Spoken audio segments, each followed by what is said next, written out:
This is the story of 3 Chicagoans, all raised as Christians, all who decided to ultimately reject that religion. Internet is down. Nadira Rodriguez Muhammad grew up Catholic, but found herself constantly questioning the long-held beliefs of her family. I always felt that something was missing for me. Ian Bushner is a law student at the University of Chicago. I felt like that there wasn't a God. Whitney Nichols is a new Loyola grad who grew up in suburban Streamwood. I guess what I was really looking for was what felt most natural and most logical to me.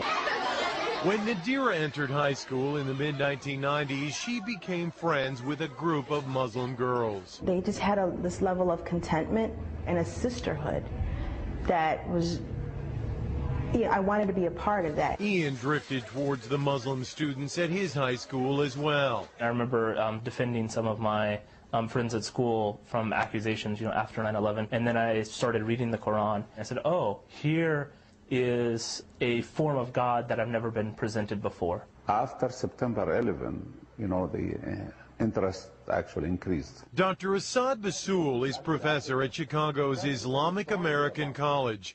He says the tragedy 6 years ago initially prompted angry questions, but eventually many of the curious found answers to their own spiritual questions through Islam and converted.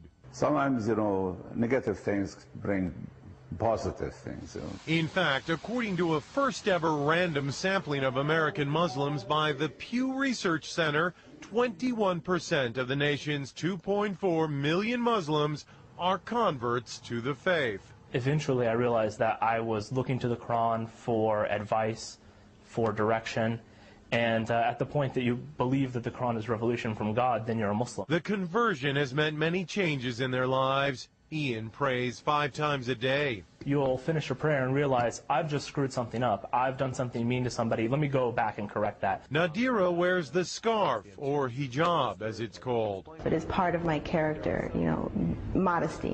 It's just part of who I am. I don't know if I'll ever be ready to wear the hijab. I've become more modest. I won't wear tank tops and I won't wear shorts. Whitney says she has had to constantly defend her new religion. My father asked me right after I converted, why do you want to be associated with these terrorists? And I'm like, this is what you see? Oh no. And we kind of have to deal with the backlash of those who have chosen to do something so horrible. But all say there is no going back. At some age, everyone must decide what they believe and live their life accordingly. I'm Mexican, I'm a female, and I chose this for myself. If you have a personal, relationship with God, whatever that may be, however that may be, then you're in a good place.